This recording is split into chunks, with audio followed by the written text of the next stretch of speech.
Hello, everyone. Thanks for joining. Today, I want to talk about my assessment on The Sound of Freedom. I went and watched the movie last night, and then I want to discuss more of the fight on sex trafficking. Got to turn my volume down on my phone. All right. I'd like to start off with Matthew 18, verse 6. But whoso shall offend one of these little ones which believe in me, it were better for him that a millstone were hanged about his neck, and that he were drowned in debt to the sea. Matthew 18, verse 10. Take heed that ye despise not one of these little ones. For I say unto you, that in heaven their angels do always behold the face of my Father which is in heaven. About the copyright disclaimer under Section 107 of the Copyright Act of 1976, allowance is made for fair use for purposes such as criticism, comment, news reporting, scholarship, and research. Fair use is the use permitted by copyright statute that might otherwise be infringing. Nonprofit, educational, or personal use tips the balance in favor of fair use. Without further ado, hey there, Jackie. It's good to see you too. I'm glad you're here. Thank you. I'm doing pretty good, thank you. So I went and seen Sound of Freedom last night. I will go ahead and show y'all the clip of it again, the trailer, because I think it's very important to go ahead. And if anybody's got any questions as well, feel free to ask. I need to turn off my audio because it's going to play the audio.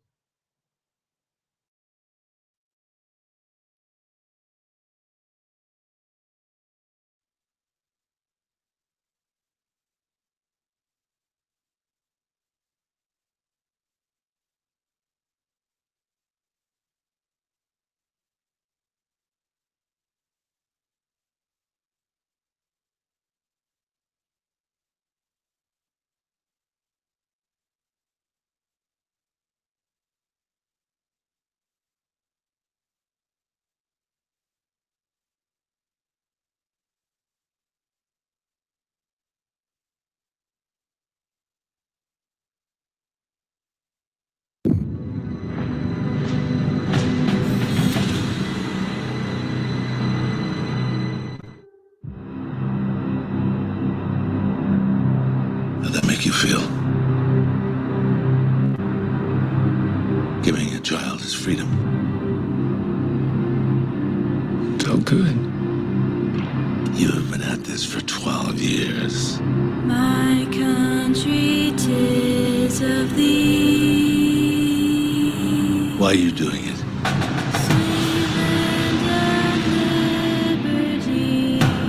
Because God's children are not for sale. It is the fastest growing international crime network that the world has ever seen. For Homeland Security, you know we can't go off rescuing Honduran kids in Colombia. This job tears you to pieces. And this is my one chance to put those pieces back together.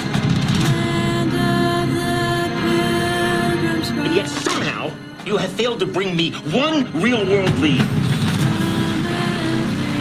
It's over, Tim. Close up and come back home. So you quit your job and you go and rescue those kids. Let freedom ring.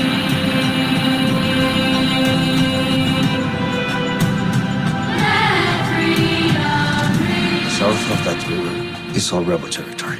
No one goes in. What if this was your daughter?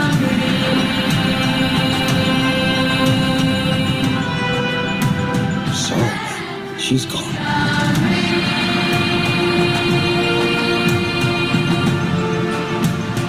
Let freedom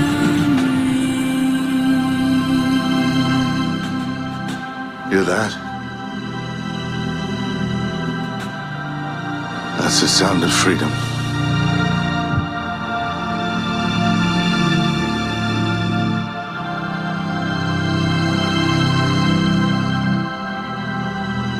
Sound of Freedom is one of those films that can legitimately change this world. So we want to ignite a fire in audiences and open their eyes to the dark reality of millions of children that need our help. Let's make this film a historic event and the start, the end of child trafficking. Theaters across this country are already selling out. Pre-order your tickets today, and you can send the message that God's children are no longer for sale.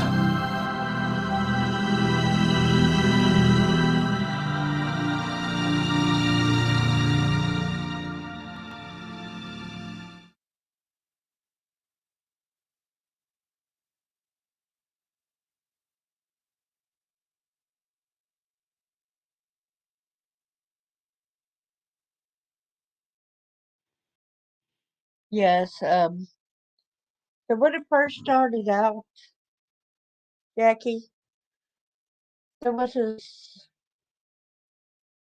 lady that was there at the home with the daddy of 2 kids. This lady seemed to be like a beauty agent where the kids could go and model. All right. Me already knowing about that's what avenue that they promised that they could get their kids famous and magazines, posters, whatever. I thought, I said out loud, I go, oh no. And the lady said, be sure you bring her tomorrow. And it was kind of strange. She didn't know that there was a boy in the family also. When the boy, little bitty boy, showed up right there, and she goes, and who is this cutie pie? And so that lady had convinced the daddy to bring them both to have pictures taken. They had a whole room of young kids. But the daddy was not allowed to go in there, and he says, well, none of the parents can go in there, is what the lady said, and you come back to pick up your kids at 7 o'clock. He got back at 7 o'clock. All the kids were gone. The whole place was emptied out. Kids were kidnapped. And this movie is based on a true story on what had happened. Yes, yes. One thing that got me really bad, there's two main parts that got me more than anything, which a lot of it did get me, okay, but I'm talking about as far as my own personal story. When they went in there, and the pedophiles that had all these different pornographic pictures, and the guy opened up these pictures of kids, but thank God they didn't show naked kids on the movie. Praise God about that. But they got more class than that. They don't want to turn anybody on. They want to show a big problem. So anyway, I was seeing them pose on the bed and stuff, and I was like, "Oh my God!" It reminds me of when they had forced me into the child pornography, the videos and all. I can remember posing for some of the things, and then having to do my hair the certain way that the little girls had to do in the pictures, and so that hit me hard. And remember how I had spoken my story, and I said, as a little bitty girl, I can remember being in the bathtub after these things had happened, and I was just in the bathtub, just sitting there, just left alone, and the water was all bloody. They ended up showing a little girl in the bathtub, but it didn't show the bloody water or nothing, but it showed her sitting in the bathtub after one of these acts. And I'm like, oh my God. Oh no. Oh my God. It really, it really hit me. It really hit me hard. I was thankful that a lady friend was there at the movies too, sitting down another aisle. And I was talking to these other people, said, please get the word out about this. You know, this is no laughing matter. The word needs to go on. Don't just watch a movie, get the word out. And then my friend saw me and she come over there and said, hey. And she gave me a big hug right quick. And then I just started sobbing. And I said, this was so hard to watch. And she thanked me. She said, thank you for keeping the story going out. Thank you for what you do about letting people know about these kind of things going on. I said, well, you're welcome and thank you for being there for me. I really do love and appreciate you. Last night I had a lot of trouble sleeping because it's like after I have, get that emotional, it's hard for me to sleep. So I was up. But did you see that part in the movie, that video showed y'all a few seconds ago? And they tackled the guy. It was very hard.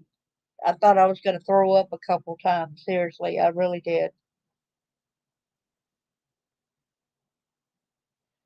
Especially when they backhanded the little girl.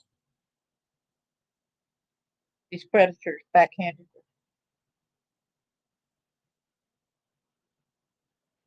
Thank you so much. It was very difficult to watch, but I'm glad I did see it. And now I've got pages where it weighs the different facts. But I want to make this point too, something about the movie that's interesting. Y'all seen where the guy tackled that guy to the ground? What I had just played the trailer. Well, the guy was the pedophile that had all them pictures of the kids.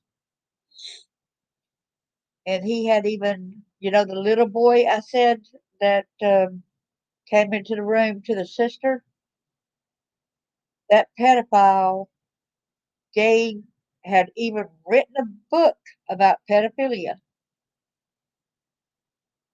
And he gave him an autographed copy of it, gave Tim Ballard an autographed copy of it. Tim was pretending to be a pedophile himself so that opened up the window to get information. Man.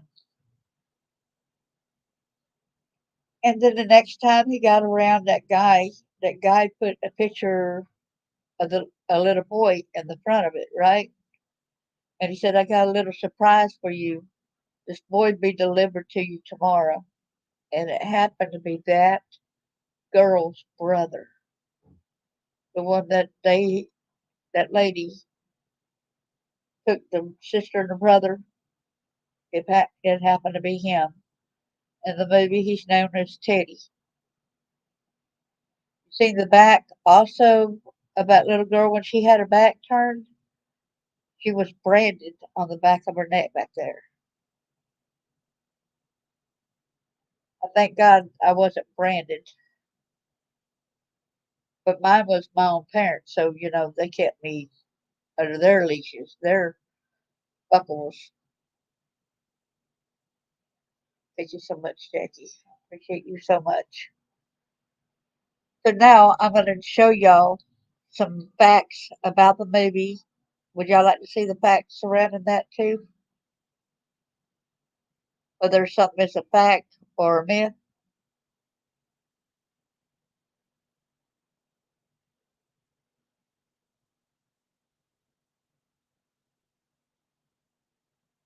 Yeah, it is very hard to watch. I mean, I wanted to sob really hard. I think I did pretty good containing myself. But right here, they said now they're letting people know that this is spoilers contained below, but it's important for y'all to know too. First, let's talk about the true parts of the movie. Then we'll hit the fictitious parts via Ballard, Angel Studios, Operation Underground Railroad. That's what I had told y'all so many times. You go to this operateourrescue.org, and that's where his website is. Ourrescue.org. Okay? That was a guy that played in the movie. So see if this is true or not. Tim Ballard was an undercover agent for the government. See, it's true. He's not an actor. He was actually doing his part rescuing children. Former CIA agent Tim Ballard spent more than 11 years of his career from 2002 to 2013 as a special agent for the U.S. Department of Homeland Security, focusing on drug smuggling, money laundering, arms smuggling, and human trafficking. The majority of the time, Ballard investigated crimes against children, including cases dealing with sex trafficking, child sexual tourism, and child pornography.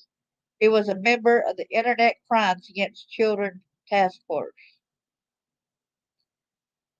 The first few years, it was mostly just end user, collector cases of people who are possession, distributed child exploitation material, and always wondered, where are the kids? See, they arrested the pedophiles before, but the United States didn't rescue the children. So he took it upon himself to want to step outside the government and do that.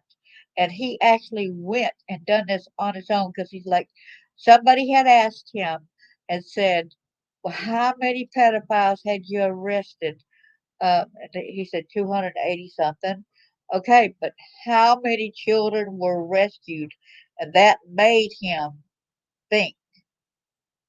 That's what put that little buzz in his ear that he needed to do more than just arrest the pedophiles. He needed to go to these different countries, do these different things. He took it upon himself. He quit his job and everything to do this, man. When he had a job with Homeland Security, he was set with certain rules he had to do. But when he went out on his own, he didn't have all these rules. But where are the kids? I see these videos, it breaks my heart. I gotta describe them. There's a scene in the movie that breaks my heart where Jim is crying as he's having to describe these horrific sex scenes of children. And when I say children, I mean the average age 7, 6, and 5. Yeah, he is a true hero. Ballard told the Daily Signal. When the laws changed in 2006, Ballard embarked on his first undercover rescue mission in Cartagena, Colombia, posing as a sex tourist to infiltrate a child sex trafficking ring, which ultimately resulted in multiple children being rescued and several traffickers arrested. But it was a frustrating journey for Ballard, according to Angel Studios. You got to see how he achieved arresting because it did not look like it would be possible that he would do this, man. It really did it. Tim quit his job to rescue children. True. Ballard was working on two different cases in 2012, one in Colombia, which is depicted in the film, and another in Haiti, when it all reportedly came to a head. I was told, come home on both of them, Ballard said. They were both major cases. A significant hit against human trafficking would have taken place. There I'm thinking, they're asking me to come home once again, and I'm not going to do it. I'm going to stay, and that means I had to quit my job. I'm glad there's a decent man, too. He looked at it like, what if that was my daughter, you know? What if that was my kid? I've got to try to rescue this child. He had kids at home the same ages of these kids that he was seeing there. And I believe at one time he was actually throwing up. And so I believe he probably threw up quite a bit, different times because it is so sickening to be around this disgusting pieces of crap, these varmints. It was in 2013 that he left his government position and founded Operation Underground Railroad Hour, which employs former law enforcement and military personnel to combat sex trafficking by working with law enforcement agencies worldwide to conduct rescue missions, gather evidence, and support the prosecution of traffickers. Yes, Our has reportedly been involved in more than 4,000 operations with 6,500 arrests and over 6,000 women and children rescued to date. This is the guy, the little boy in Heidi. This was the initial one where the daddy wanted him to come and do something to try to find his son, but he never did get to find his son. But he did find other kids. And it's kind of cool that in this other movie that I had seen before about Tim Ballard's, that some of the kids did not have any parents to go to. So guess what? This guy ended up adopting another little boy, even though he didn't initially get his real son back. He did end up with a child. Tim was inspired by a missing child victim's father, Truth. Like I said, this is the story right here. This is in Haiti. Although the movie depicts the one who inspired Tim as the father of the brother and sister, the real story happened in Haiti. Gwisno Marty, has a missing son named Gardy, had a conversation with Tim that was depicted in the movie. I asked him what's been done to find your son. His answer came as a question I wasn't expecting. I call it the cruel question. Do you have children? He said. Yes, I do, I replied. He continued, can you imagine going to bed at night knowing that one of your children's beds is empty and not knowing where that child is? So the part where they had it in that movie with the Sounds of Freedom, that's not initially where he got it from. So he initially got it prior, even though they say it in the movie, and tells the father of the two children says that he actually got it from this guy right here. Can you imagine going to bed without your son being able to be in there, basically, without your son being there?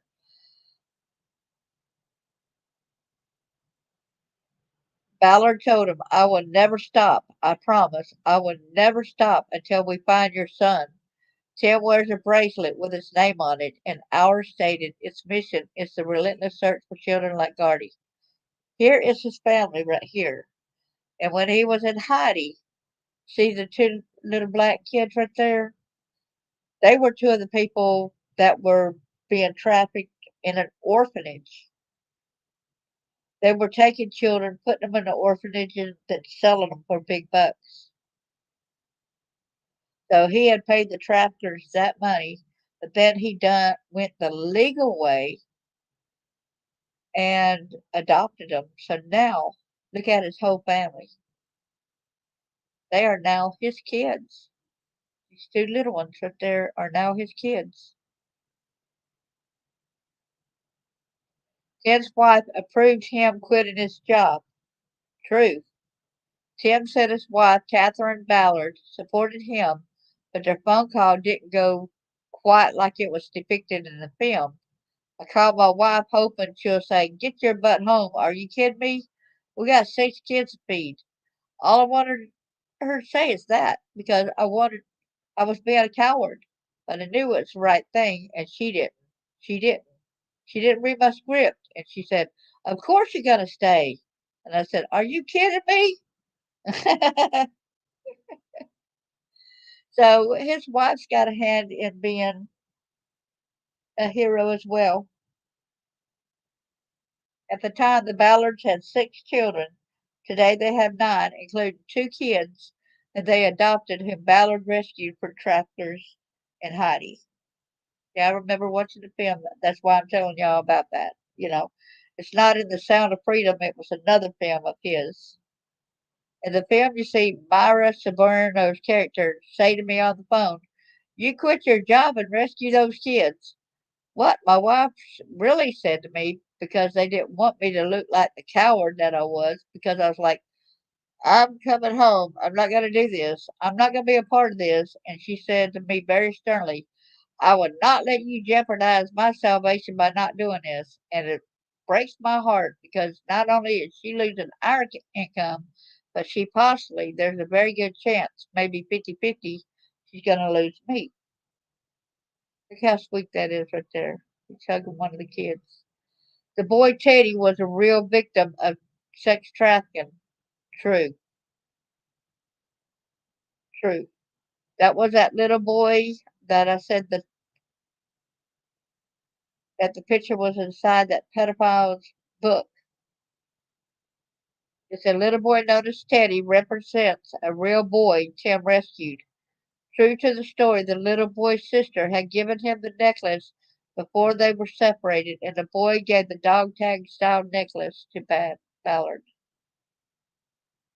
This happened while Tim was still an HSI special agent, and the necklace did have Timoteo written on it with a scripture reference from 1 Timothy chapter 6, verse 11, and the words man of God inscribed on it.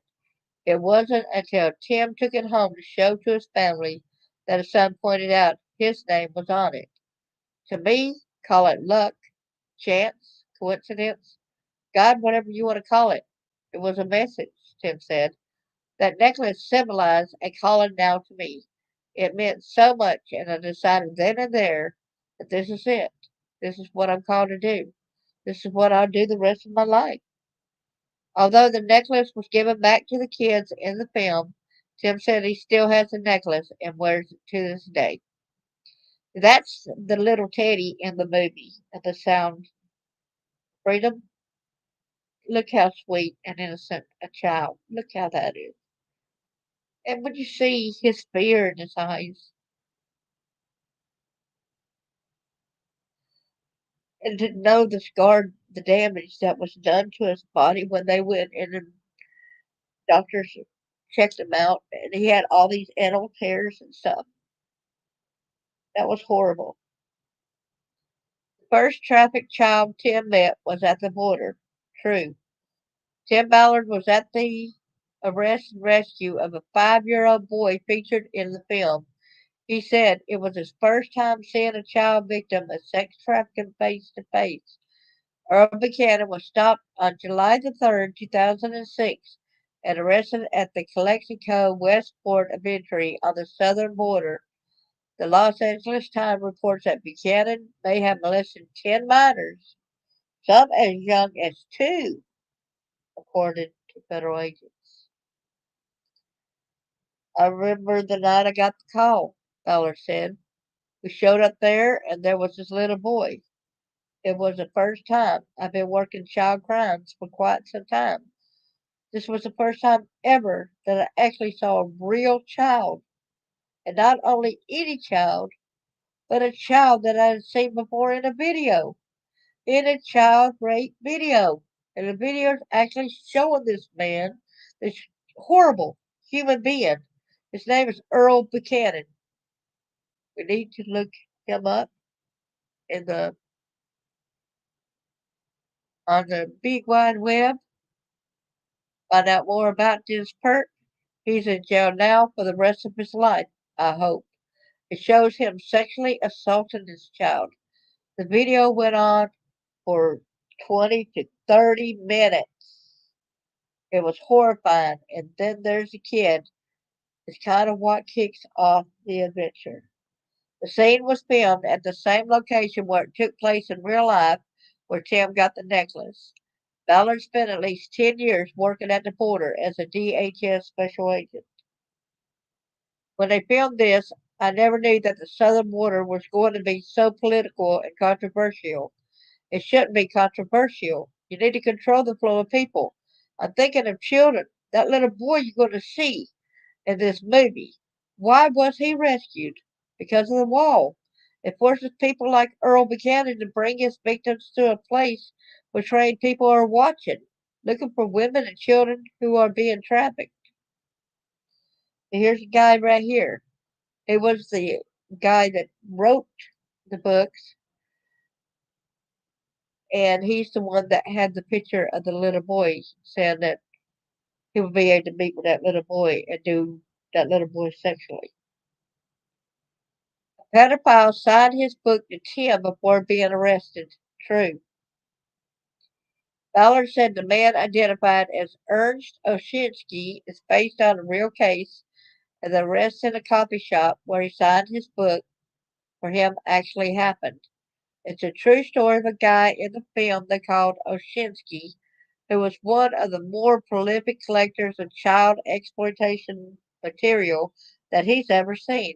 He had over 2 million pieces of that material, and it was an interesting case because he was very intellectual.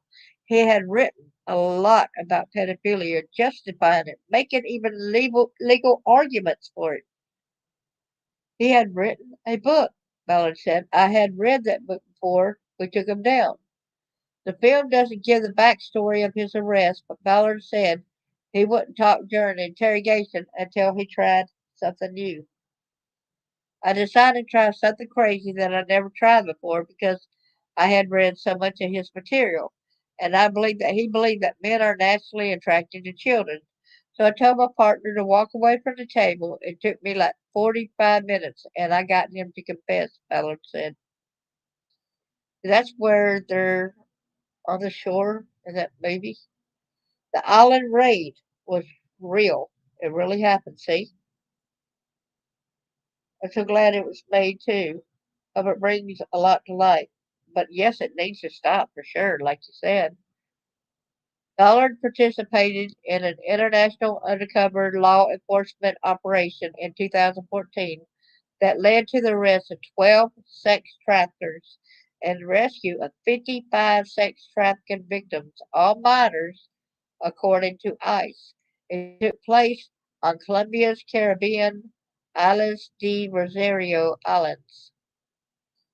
They rescued victims, sorry, the rescued victims are all Colombian minors, some as young as 11 years old.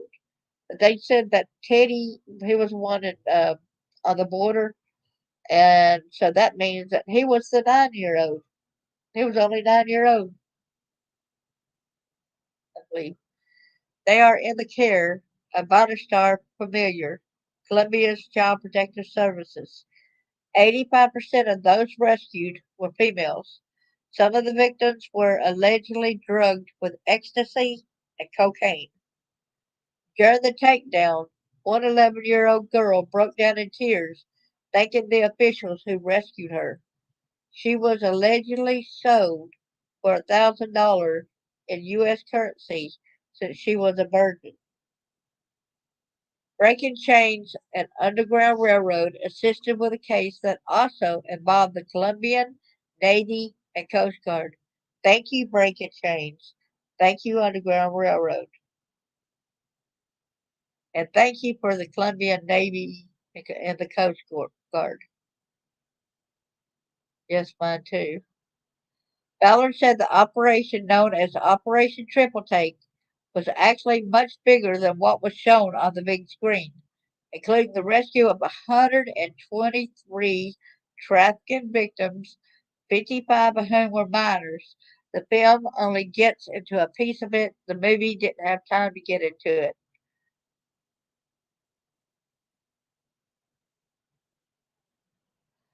Okay, and I want to get right here and I want to play this part so you won't be able to hear me again so that you can hear the actual news report of it.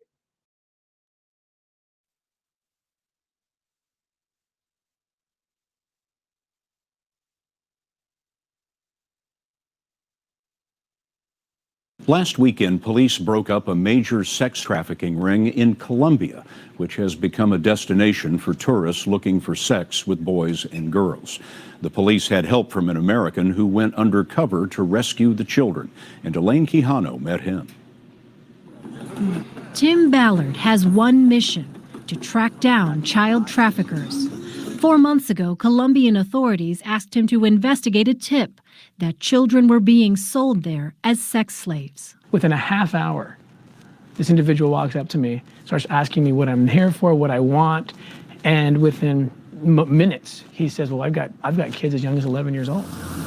Ballard, a former Homeland Security agent, now heads up Operation Underground Railroad, a nonprofit group that rescues trafficked kids. After that first meeting, the Colombians asked him to put together a sting. No men will be in here, only women. Operation Underground Railroad spent months planning, renting this house, rigging it with hidden cameras to document the crime, coordinating with Colombian authorities, and negotiating with the traffickers. How they find these kids is they lure them in by pretending to have a modeling agency. They target them at 9 or 10 years old. And they were telling us that about by 11, they're ready for sex. They're ready to be sold. What is that like, looking into that kind of person's eyes? It's horrifying, and this is why. Because I've got a smile in the face of evil. This is the table where we're going to do the negotiation. Less than 24 hours after the operatives landed, the suspected traffickers arrived on the island, and the final deal with the undercover team began. 54 boys and girls aged 11 to 18 were ushered in for what had been billed as a sex party. They were given candy and drinks and told to wait in this small room. This little 11-year-old boy, I remember, he asked one of my operatives if they could give him some cocaine or something. He said, they usually give me something because I'm really scared. By the time the deal was done, the alleged traffickers were set to make $25,000. That transaction was never completed. 25 Colombian special operatives stormed the party, arresting 5 suspects, 4 men and 1 former beauty queen, all charged with child trafficking. The victims, 29 of whom are under 18, were evacuated, given medical exams, and placed in a rehabilitation center where specialists are working to undo the damage. Right before I got in the boat, we had to walk by this room where the kids were, and they put their hand up. And I touched their hand and see that there's liberation now. Liberating one child at a time. Elaine Quijano, CBS News, New York. And we'll be right back.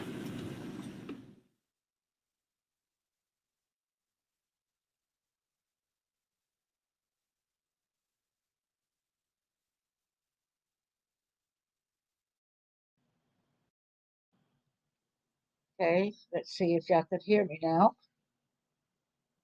Can you hear me okay now?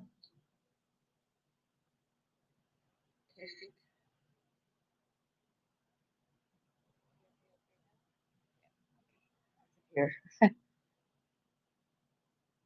Yes, you can. The trackers never got their money before the raid happened, CBS News reports.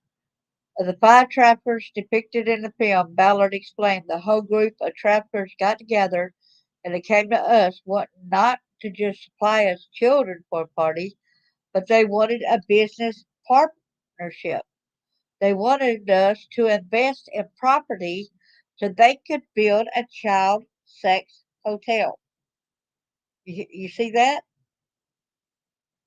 They wanted to invest in property so they could build a child sex hotel. Yes, this one right here, the beauty queen recruiter, is true. This is how she looked on the left right here in the movie, okay? This must be the real her in real life right there. This is how she looked in the movie. Over here must be, like I said, the real her. Giselle, the woman who recruited the siblings at the beginning of the film, was loosely based on real-life model turned sex trafficker Kelly Johanna Perez, who aspired to be like Naomi Campbell and described herself as a good Christian woman. Wow. She described herself as a good Christian woman? Known as Miss Cartagena, she was one of the 5 traffickers arrested during the island raid. And I remember she was hollering out in the movie, she was hollering out, I'm a victim, I'm a victim, I'm a victim, I'm a victim. I'm like, shut up. You know, true to what was depicted in the film, Ballard said children would be lured in by traffickers pretending to have modeling agencies. They are still modeling photos of Therese on a beauty pageant website. Ooh, disgusting. There's when these guys were sitting down to do a deal about the business. Fuego was a real trafficker, true. I think he used to be one that bought. And that guy, I think, not sure which one was Fuego in the movie. Fuego is based on a character Ballard directly negotiated with and was arrested during the island raid. Ballard approached Fuego, and he had 12 minors at the time, which was one of the reasons he pushed for the business partnership with other traffickers. Ballard said at the island raid arrest that he switched hats with Fuego because he wanted to keep his Che Guevara hat as a reminder. Fuego brazenly declared he wore the Marxist revolutionary style hat because I'm the revolutionary in selling girls. Yeah, so that other guy over here, this guy right here was Fuego in the movie, okay? So this one right here is Vampiro. Oh, yeah. Fuego is based on the character Ballard directly negotiated with and was arrested during the island raid. Like in the film, they had told the kids, we're going to the beach. I think y'all like the beach. That's where we're going to really do a good photo shoot. So they got the kids to go into the vehicle without much of a squabble. But the little girl was fussing. Like, I want my daddy. My daddy's supposed to come back after me.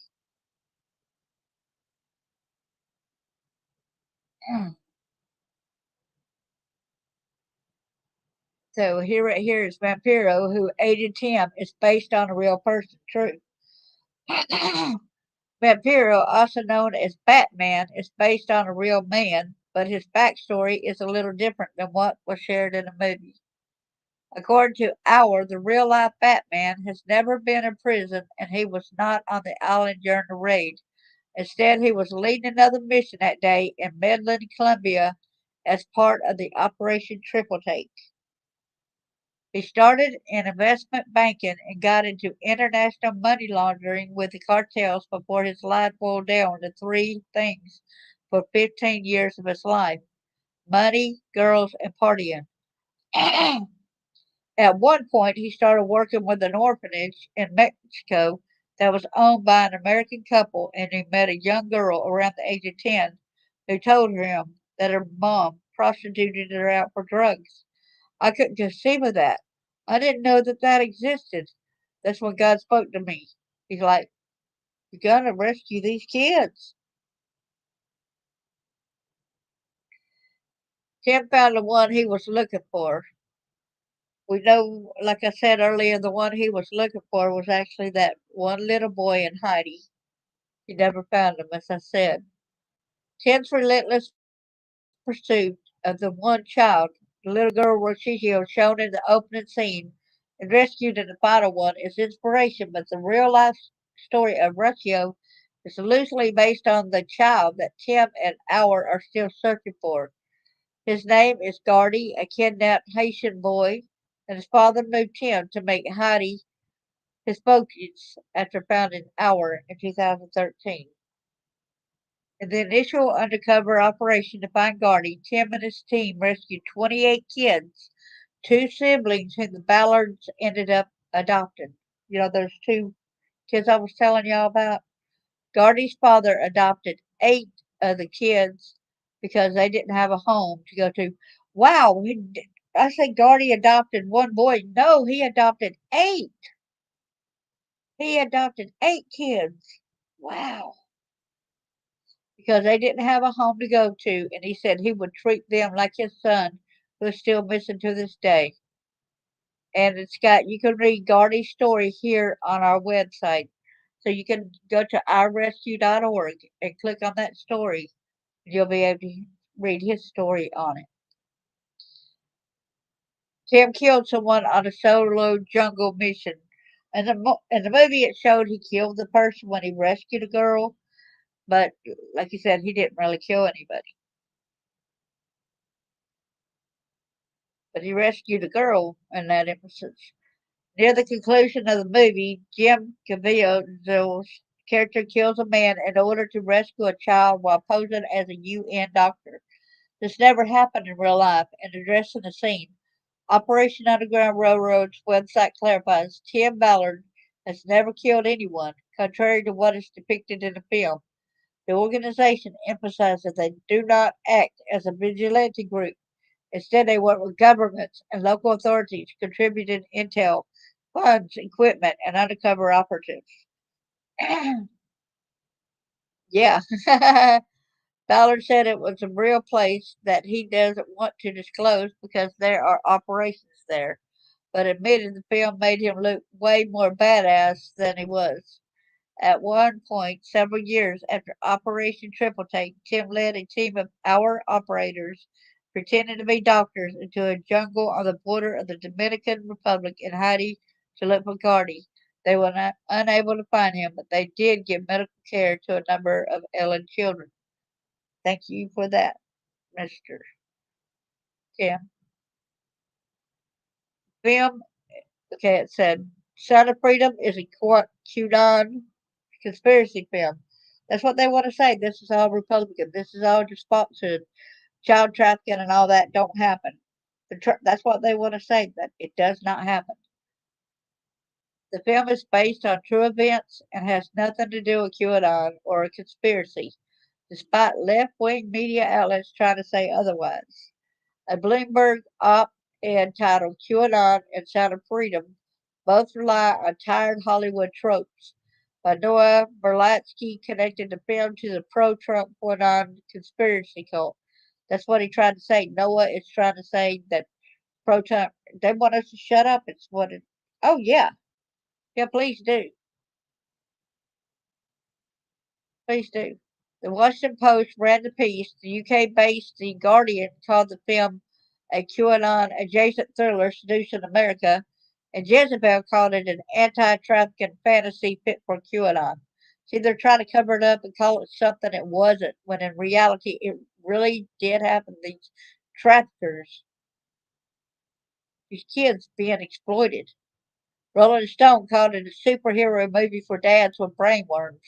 I don't think I would want to um, support the Washington Post, the UK-based The Guardian.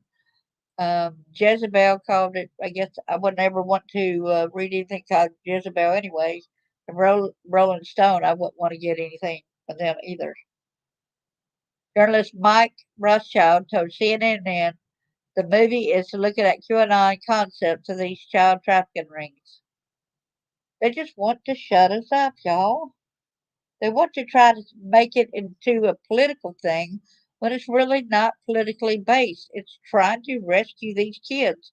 Why can the people not just go together and say, yeah, this is a problem, and work with the people who are trying to rescue them and try to, instead of labeling, put this other kind of bullcrap out there?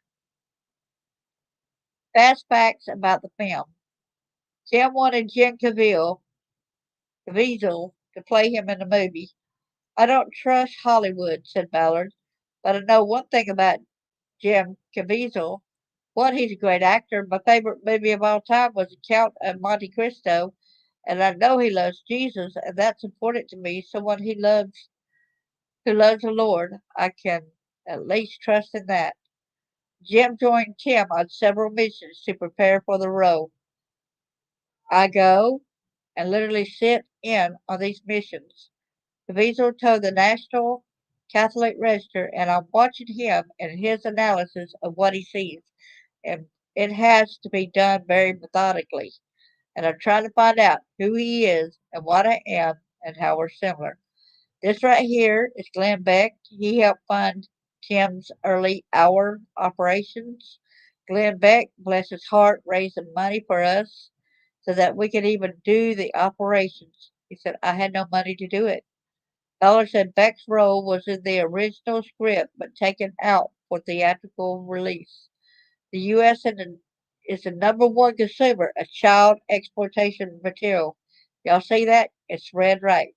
The U.S. is the number one consumer of child exploitation material.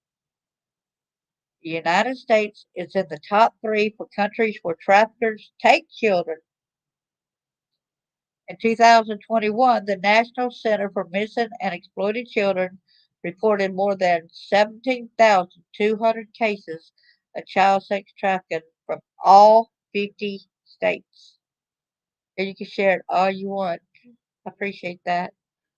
What can you do to help end child sex trafficking? You've seen the sound of freedom. Now what? Now what? Here's a few ways to help via Angel Studios.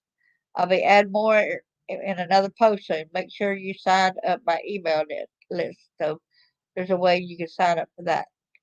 Click here to follow Caleb Park on Facebook. Y'all see how his name is spelled? So you might want to look him up and follow him as well. And so now I go to the next thing right here. It says that Child of Freedom joined the fight against child trafficking. If you've seen Child of Freedom, you're probably wondering how can I join the fight to end child trafficking?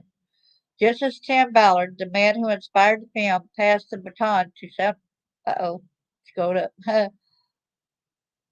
baton to Sound of Freedom filmmaker Alejandro Monteverde, and Monteverde passed the baton to Angel Studios. We're now passing the baton to you. Seeing the film is the first step in spreading awareness about child trafficking. What you do next is up to you.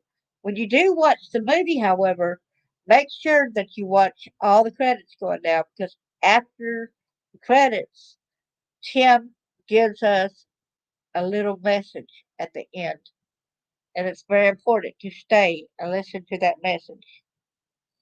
Since this movie has debuted, we've heard dozens of stories about people taking inspired action to amplify this cause. For example, Justin Jesso recorded a song within a matter of days to be featured in the film.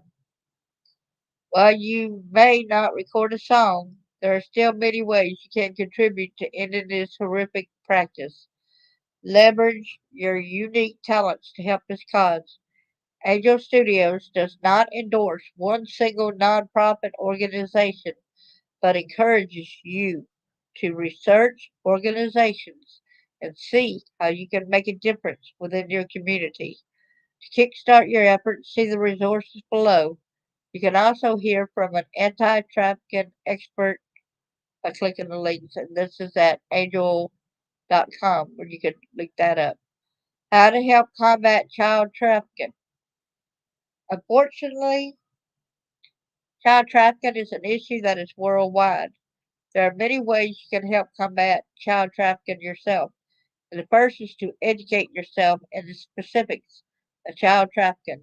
From there, start spreading the word and looking into how you can help in your local community. Thank you. Education. After seeing the film, learn more about human trafficking. If you're a parent, talk to your kids appropriately about what human trafficking is. Monitor their social media activity online and always know your child's whereabouts. Here are some resources to get you started. What is human trafficking? The U.S. law defines human trafficking as a force, fraud, or coercion to compel a person in a commercial sex act or labor against their will. What is child sex trafficking? Child sex trafficking is a form of child abuse that occurs when a child under 18 is advertised, solicited, or exploited through a commercial sex act. A commercial sex act is any sex act where something of value, such as money, food, drugs, or a place to stay, is given to or received by any person for sexual activity. How does child sex trafficking happen? Common trafficking employees involve forming romantic relationships with victims or promising them jobs in entertainment or modeling. Like, for instance, in that movie when that guy was talking to Teddy, he was saying, well, you're going to have to do some things and then they won't hurt your sister. They won't hurt your sister even though, they kidnapped her too. You do this for me and I'll tell them that you done this and nobody's going to hurt your children. See what a lie. It's a cop out. Plus, if that boy would have fought back, he'd probably be dead. Common traffic employees involve, like I said, that forming relationship with victims or promising them jobs in entertainment or modeling. How do I recognize child trafficking? Many people in active sex trafficking situations do not recognize themselves as being victims because they have been expertly groomed by a trafficker to believe they have chosen to participate in commercial sex acts. Sex trafficking examples. There are a variety of trafficking examples, including familial, romantic, and child trafficking that involve recruitment, grooming, coercion, control. Here's the domestic now, the trafficking statistics right here. Domestic. The United States is number one in the world for sex trafficking. More than 500,000 children a year go missing in the U.S. alone. More than 50% of victims are between the ages of 12 and 15. 25% of child pornography is created by a neighbor or a family member. Over 500,000 online sexual predators are active each day. Over 80% of child sex crimes begin on social media. As of 2021, there are 252,000 websites containing images or videos of children sexually abused. Global 27% of human trafficking victims are children. Human trafficking is 150 billion a year criminal enterprise business worldwide. How to help anti-trafficking efforts? Exit services and aftercare. Transitioning out of the commercial sex trade isn't just about the moment of rescue, but more importantly, about sustainable reintegration through exit services and supportive aftercare, comprising support mechanisms such as shelter, counseling, healthcare, legal aid, and vocational training. Exit services equip survivors with resources to leave the sex trade and for a life beyond exploitation. It is. It's very unreal. They often give survivors the courage to leave their exploiters, and they act as a safety net that prevents survivors from falling back into sex trafficking due to lack of support. By advocating for policy change to support these resources, volunteering or donating to organizations offering these services, a community arises that enables survivors to thrive independently. Look out for local organizations that where you can contribute. Here's prevention, okay? The best way to combat human trafficking is to stop it before it happens. The current reality is that for every child and individual rescued from the sex trade, others are brought in to take their place. Unless root factors enabling sex trafficking are addressed, no amount of rescue and aftercare will stop this crisis. If there were no sex buyers, there would be no sex trafficking. Increased awareness, penalties, and accountability for those doing the harm, and driving the demand for victims are proven successful deterrents that actually shrink this crisis. That's even get to know. He even says how they don't give the pedophiles enough time to get a slap on the wrist. Some people get a year. Some people get it like time served, and then they're back out. Some of them you just pay a fine and they're back out. They're back out there able to exploit and harm these children, and possibly murder them. And when they do this to a child and murders their inner core, they are not the same person ever again. Strengthening legal and policy frameworks will greatly deter potential traffickers. Stricter laws, increased penalties, as Get to Know says, and rigorous enforcement can make sex trafficking a high risk, low reward enterprise for those considering it. Institutional changes are crucial. This includes fostering a culture of zero tolerance. See that? Zero tolerance towards trafficking within organizations and systems, as well as promoting ethical standards across various sectors, demanding that major corporations such as payment processors, social media platforms, and travel hotspots reject profits from sexual exploitation would significantly help end this problem.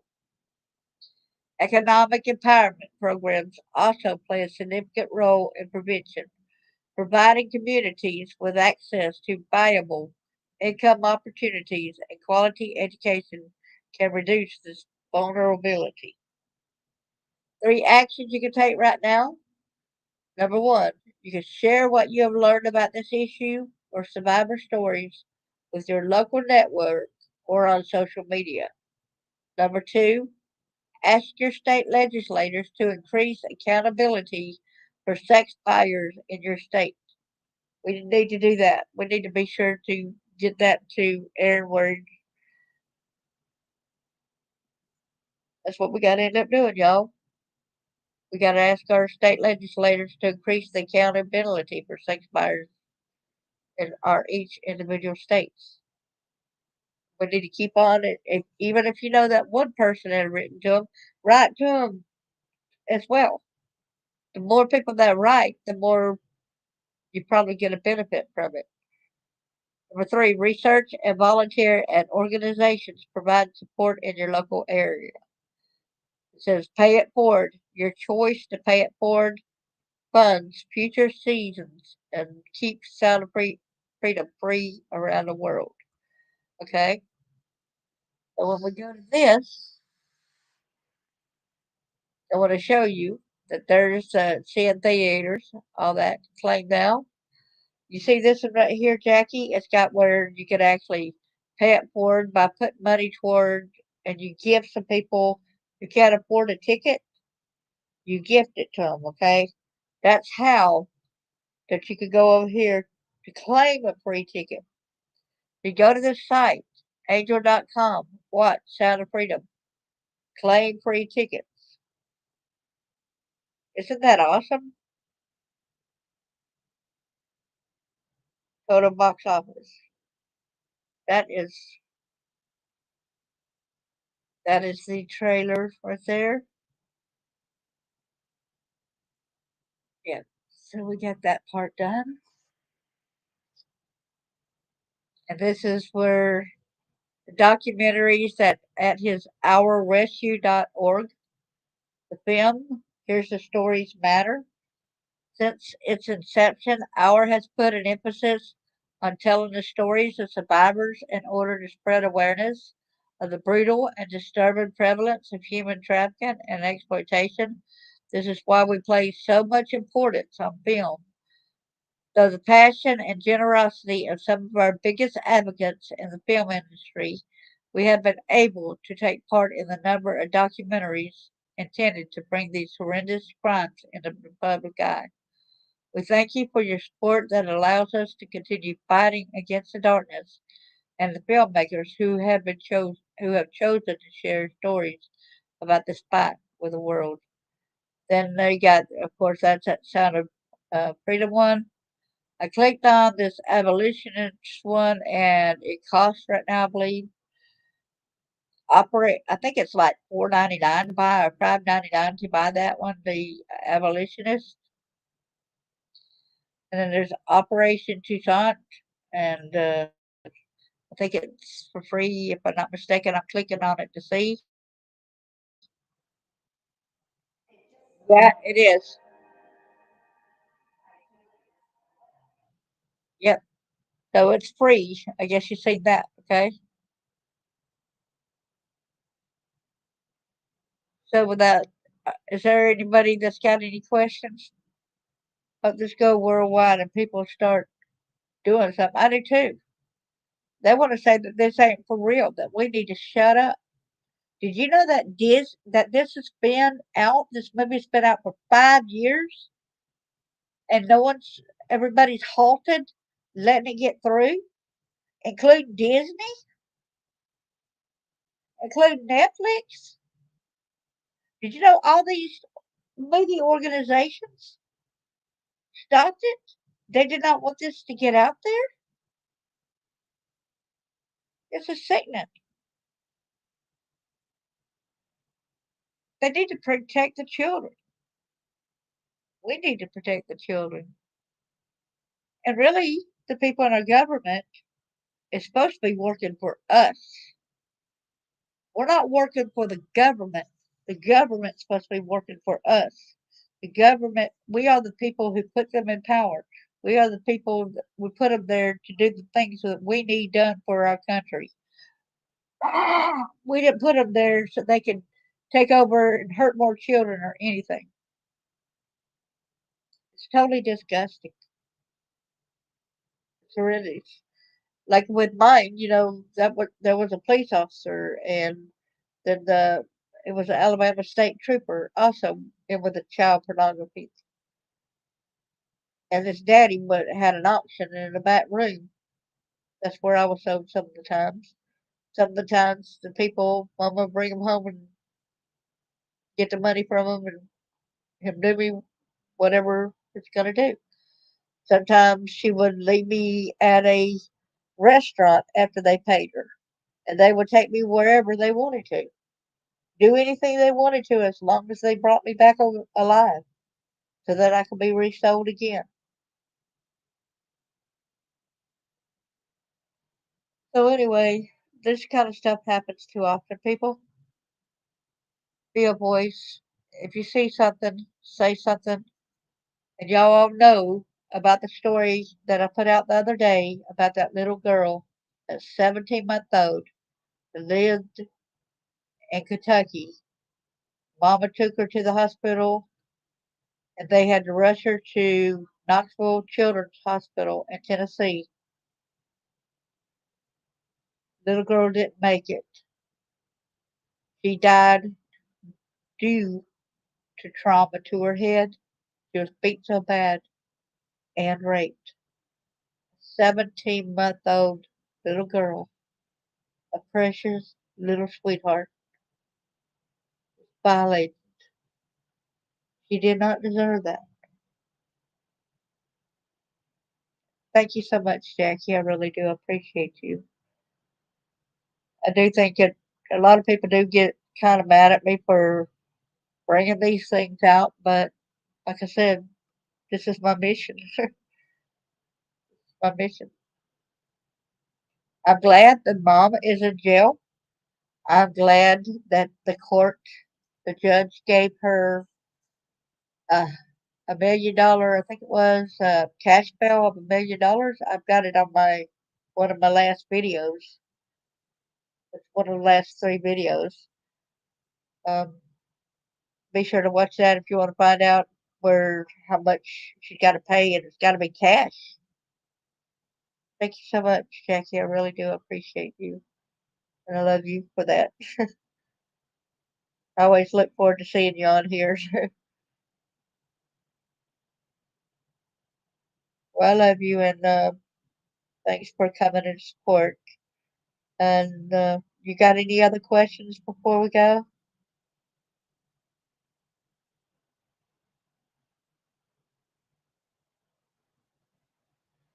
People can see what you had said about that. And it is, and you are right, it is shameful.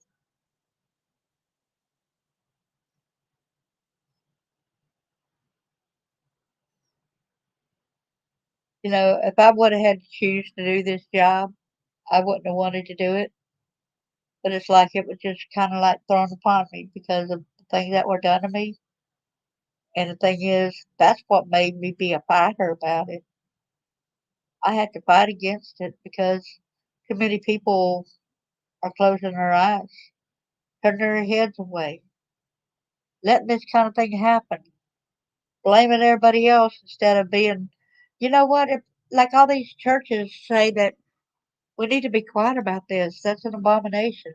All these churches that say that, you know what? They're actually helping the perpetrators. They're not helping to put a stop to these people that's hurting these kids. Thank you so much. Lots of hugs. Appreciate you so much. I love that hug too. So thank you so much, and I hope you have a great rest of the weekend. Lots of love to you, all right? Share it as much as you can, and you can get others to share it too if you like, okay? Appreciate that. God, please go with these kids and rescue more children. Please go with Mr. Ballard. Please help us find little summer wells too, Lord. Please, Lord. So many missing kids we don't know nothing about. Also monkeys. So many, Lord. There's so many. Help us, Lord. Amen. Well, thank you so much, and I hope you have a great day. I'm about to start crying when I start talking to God. I mean, it's easy to do when we pour our heart into this kind of thing. Lots of love. I appreciate you. Bye bye.